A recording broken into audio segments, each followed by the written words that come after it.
کہتے ہم مستثنا ہیں، صدر پاکستان مستثنا ہے، زندگی بھر اب اس کے خلاف کوئی مقدمہ درج نہیں ہو سکے۔ ایسا پاک، صاف، شفاف آج ملک ان سے نہیں چل رہا۔ بینک بیچے جا رہے ہیں، پی آئی اے بیچا جا رہا ہے، تمام سرکاری ادارے بیچے جا رہے ہیں، یہاں تک کہ کالج اور یونیورسٹیاں بیچی جا رہی ہیں، اسکول تک بیچے جا رہے ہیں پرائیویٹ سیکٹر میں، لیکن دینی مدرسہ جو پرائیویٹ سیکٹر میں ہے اس پر قبضہ ہو رہا ہے۔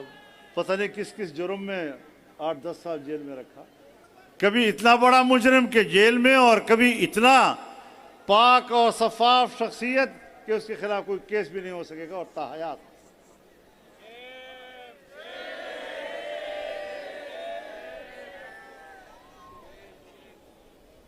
لیکن یہ میرا موضوع نہیں ہے۔ میں تو یہ سوچتا ہوں کہ جناب رسول اللہ صلی اللہ علیہ وسلم نے اپنے آپ کو مستثنا قرار نہیں دیا، دعوت دی۔ کوئی ہے کہ جس کا میرے اوپر حق ہو تو وصول کر لے۔ ایک صحابی کھڑا ہوا اور کہا یا رسول اللہ میرا آپ کے اوپر ایک حق ہے، میں وہ حق وصول کرنا چاہتا ہوں۔ آپ نے فرمایا کیا حق ہے آپ کو؟ میرے کہا آپ نے مجھے ایک چھڑی ماری تھی، میں اس کا بدلہ لینا چاہتا ہوں۔ آپ نے فرمایا آؤ۔ کہا نہیں، آپ نے مجھے پیٹھ پہ مارا تھا، میں نے بھی آپ کو پیٹھ پہ مارنا ہے۔ آپ نے پیٹھ کر دی۔ کہا نہیں، پیٹھ میری ننگی تھی، میں نے ننگی پیٹھ پر آپ کو بدلہ دینا ہے۔ رسول اللہ صلی اللہ علیہ وسلم نے پیٹھ ننگی کر دی۔ وہ صحابی تھا، بہانہ ڈھونڈ رہا تھا، لپٹ گیا اور آپ کی پیٹھ مبارک کو چومتا رہا، چومتا رہا، چومتا رہا، یہاں تک کہ مہر نبوت کو چوما۔ لیکن آپ نے یہ تو نہیں کہا کہ میں پیغمبر ہوں، میں مستثنا ہوں۔ حضرت عمر رضی اللہ تعالی عنہ خود عدالت میں پیش ہوئے، قاضی شریح کی عدالت میں پیش ہوئے۔ یہ تو نہیں کہا کہ میں امیر المومنین ہوں، اور مدعی کو حق نہیں ہے کہ میرے خلاف کیس درج کر سکے۔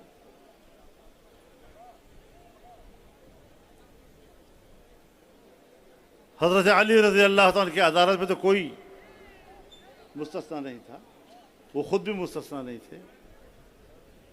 یہ کیا قانون سازیاں ہو رہی ہیں؟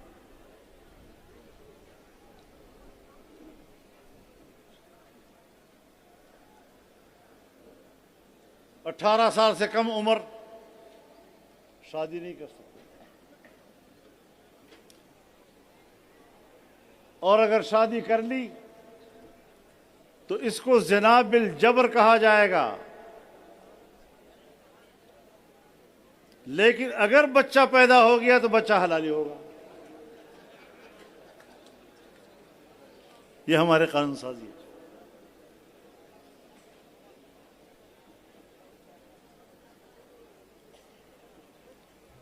آج ملک ان سے نہیں چل رہا۔ بینک بیچے جا رہے ہیں، پی آئی اے بیچا جا رہا ہے، تمام سرکاری ادارے بیچے جا رہے ہیں، یہاں تک کہ کالج اور یونیورسٹیاں بیچی جا رہی ہیں، اسکول تک بیچے جا رہے ہیں پرائیویٹ سیکٹر میں، لیکن دینی مدرسہ جو پرائیویٹ سیکٹر میں ہے اس پر قبضہ ہو رہا ہے۔ اب یہ کوئی عقل کی بات ہے؟ اس عقل والوں کے ساتھ ہماری جنگ ہے۔ اور مجھے پتا ہے امریکہ کا مدرسے کے ساتھ دشمنی کون کر رہا ہے، کس کے لیے وہ مشکل بنا ہوا ہے۔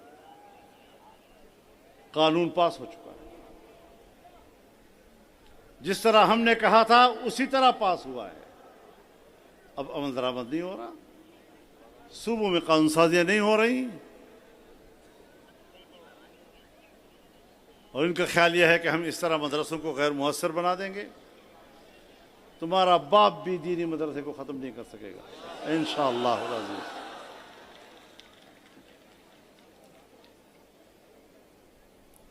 یہ جنگ ہم نے لڑنی ہے، یہ تحریک ہم نے اٹھانی ہے۔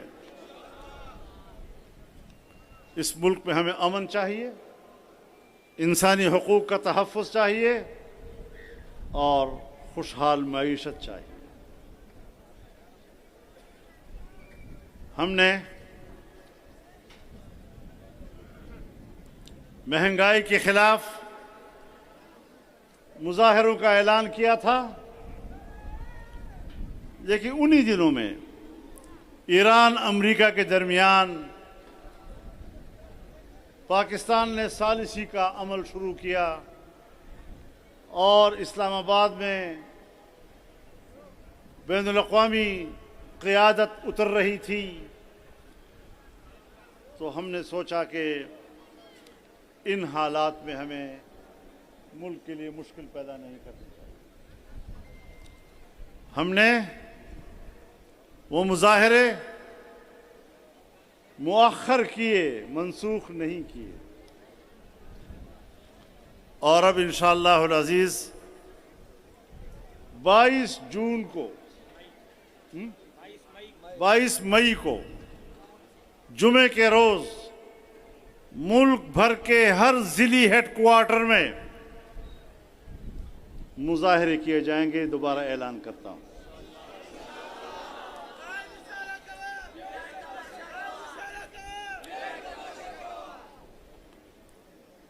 ہم عوام کے ساتھ کھڑے ہیں، اس کے دکھ درد میں ہم ان کے ساتھ کھڑے ہیں۔ جہاں بدامنی ہے ہم وہاں پر بھی عوام کے ساتھ کھڑے ہیں، اپنا خون دے رہے ہیں۔ اس وقت بھی میں نے پارلیمنٹ میں بھی کہا کہ آج جب میں گفتگو کر رہا ہوں تو مجھے ایسا محسوس ہو رہا ہے جیسے میں خون کی جھیل میں کھڑے ہو کر بات کر رہا ہوں۔ شیخ ادریس کو تم نے کیوں قتل کیا؟ اس نے کیا جرم کیا تھا؟ وہ روزانہ 2800 طلباء کو پڑھاتا تھا، روزانہ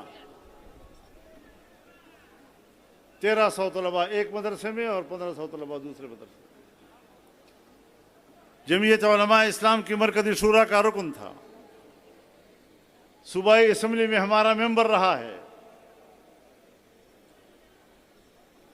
وہ ملک میں امن کی بات کرتا تھا۔ اگر دنیا میں قیام امن کے لیے پاکستان حرکت میں آتا ہے تو سب سے پہلے ہم تائید کرتے ہیں۔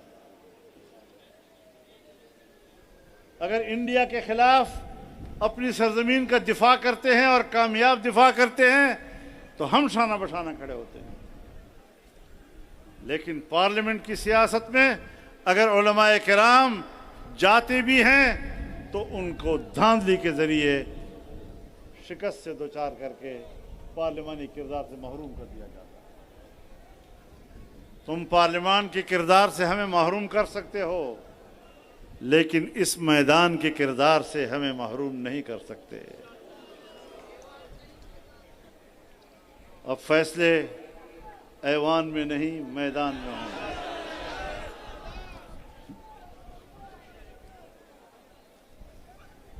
ہم اس جدوجہد کو آگے بڑھائیں گے انشاءاللہ۔ میرے محترم دوستو،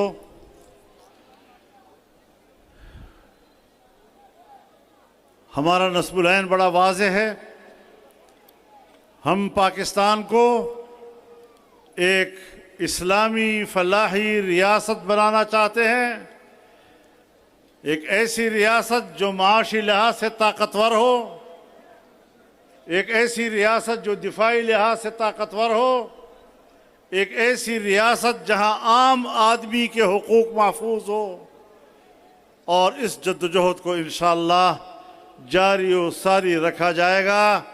آپ اس جلسے میں عزم کریں کہ انشاءاللہ یہ جدوجہد ہماری آگے بڑھتی رہے گی، کہ یہ مسئلہ صرف اب بیت المقدس تک محدود نہیں ہے، قبلہ اول تک محدود نہیں ہے، یہ مسئلہ اب صرف فلسطین تک محدود نہیں ہے، یہ عرب دنیا سے آگے بڑھتے ہوئے ایران تک پہنچ گیا ہے اور اگر ہم نے یہ سمجھا کہ یہ تو صرف ایران کا معاملہ ہے، ایران جانے اور اس کا مسئلہ جانے، تو میں اپنے حکمرانوں کو بھی بتانا چاہتا ہوں، اپنے عوام کو بھی اس حوالے سے بیدار کرنا چاہتا ہوں کہ اگر ایران کو اسرائیل سر کر لیتا ہے تو پھر اسرائیل پاکستان کے دروازے پر کھڑا ہے۔ ذرا سمجھو اس بات کو، بین الاقوامی قوتیں کس منافقت کے ساتھ، کس ناجائز حربوں کے ساتھ امت مسلمہ کا خاتمہ چاہتی ہے، بیت المقدس پر قبضہ کرنا چاہتی ہے، حرمین الشریفین ان کے نشانے پر ہے۔ اور اسی لیے میں عرب دنیا سے بھی کہنا چاہتا ہوں کہ اب آپس کے جھگڑوں کا وقت نہیں ہے، اب امت کے وحدت کا وقت آ گیا ہے۔ اپنی دفاع ایک کرو، اپنا اقتصاد ایک کرو، اپنی سیاست ایک کرو، ہم آہنگی پیدا کرو، کوئی تمہارا دفاع نہیں کرے گا۔ آئیں ایک دفاعی قوت بن کر ہم اسلامی دنیا کو ایک مضبوط بلاک بنائیں اور اکٹھے ہو کر امت مسلمہ کے مفادات کا دفاع کریں۔ میرے محترم دوستو، لیکن کون کرے؟ پاکستان کے یہ حکمران کس کس بات کو روں؟ اب پختانہ بھائی وہ پڑتوک دی سوڑی سوڑی راوٹ چہارہ سوڑا دی گنڈم مات ساڑا راضی۔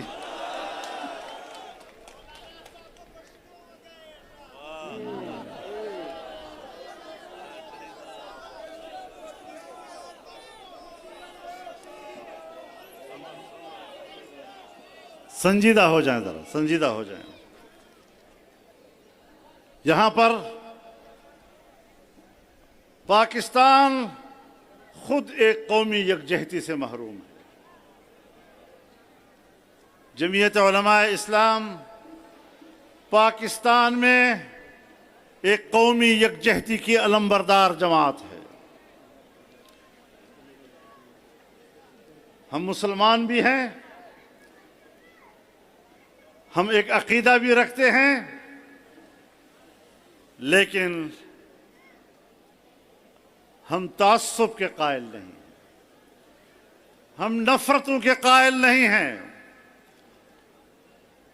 آئیں ہم اپنے اختلاف پہ بھی بات کریں، لیکن سلیقے کے ساتھ، شائستگی کے ساتھ۔ نفرتوں کی سیاست